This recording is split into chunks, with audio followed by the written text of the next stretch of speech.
আমরা শুনলাম রাত্রি নাকি ডাহাতি হয়েছে, আমি ভোরে সকালে গেছি আর কি। রাত আনুমানিক ১:৩০টার দিকে ঘটনাটা ঘটেছে।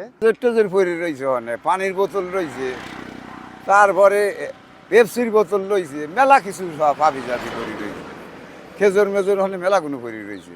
আমরা শুনলাম রাত্রি নাকি ডাহাতি হয়েছে, আমি ভোরে সকালে গেছি আর কি। আমার আগেও মেলা মানুষ গেছে, তখন তো চোর এখন দিন খেজুর পাবি কনে।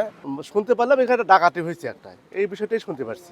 আর ডাকাতির ঘটনা আশেপাশে তো অনেক ঘটেছে এখন। আসলে আমি শুনিনি, আমি বাচ্চা আসতেছি তো। না, জানি না। এখানে আসার পরে শুনলাম যে এখানে নাকি গত রাত্রি ডাকাতি হয়েছে। আচ্ছা, এই পর্যন্তই। তাই আপনাদের মতন সাংবাদিক মনে করেন যে দুইজন, ওনারাও আর কি এই জিনিসগুলোই আর কি নিয়ে গেল ভিডিও করে, সাথী হয়ে গেছে অবশ্যই। এই যে গত মধ্যরাতে এখানে মহাসড়কে গাছ ফেলে ডাকাতি করা হয়েছে বেশ কয়েকটি যানবাহনে। তা আমরা খবর পেয়ে আমাদের টিম এখানে চলে এসেছি। আমরা আশেপাশের তথ্যপত্র নিচ্ছি। আমরা ইনশাল্লাহ দ্রুত ডাকাত দলদের শনাক্ত করে এদেরকে আইনের আওতায় নিয়ে আসতে সক্ষম হব। রাত আনুমানিক ১:৩০টার দিকে ঘটনাটা ঘটেছে।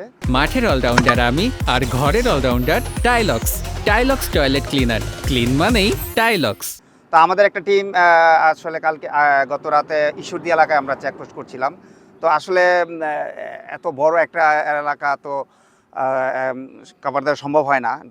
আমরা একদিকে, ডাকাত দল আরেকদিকে ডাকাতি করেছে। তো যাই হোক, আমরা ডাকাতরা যারাই হোক, আমরা ওদেরকে শনাক্তপূর্বক আইনের আওতায় নিয়ে আসতে সক্ষম হয়েছি।